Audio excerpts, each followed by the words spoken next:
पाऊल पुढे। भोत्रा तालुका परंडा जिल्हा धाराशिव या ठिकाणी 16 सप्टेंबर 2025 रोजी सकाळी सीना नदीला महापूर आलेला होता। या नदीपात्रामध्ये 85,000 लिटर पाणी सोडण्यात आले। या महापुरामुळे शेतकऱ्यांचे नुकसान झाले होते। सीना नदीकाठच्या सर्व शेतकऱ्यांचे अतोनात नुकसान झालेले आहे। तसेच सीना कोळेगाव डॅमच्या खाली भोत्रा या ठिकाणी कोल्हापुरी बंधारा बांधण्यात आलेला आहे। या बंधाऱ्यामध्ये पाणी मावेना बंधाऱ्याच्या वरती 10-20 फूट पाणी वाहत होते। त्यामुळे भोत्रा नदीतील बंधारा दोन्ही साइडनी खचला गेलेला आहे। म्हणजेच दक्षिण साइडला 50 फूट खोल दरीसारखा भाग झालेला आहे आणि या बंधाऱ्याच्या रस्त्यावरून भोत्रा गावातील म्हणजेच गोडगे वस्ती, गोफणे वस्ती, शेळके वस्ती या ठिकाणची ये-जा करणारे ग्रामस्थ यांचे हाल होत आहेत। गावाकडे येण्यासाठी त्यांना 12-13 किलोमीटरवरून त्यांना गावाकडे आणि तालुक्याला येण्यासाठी लांबून प्रवास करावा लागत आहे।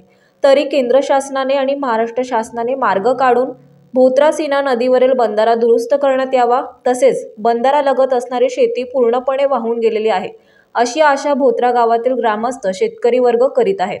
जनहितार्थ न्यूज एक पाऊल पुढे, मुख्य संपादक धनंजय गोफणे।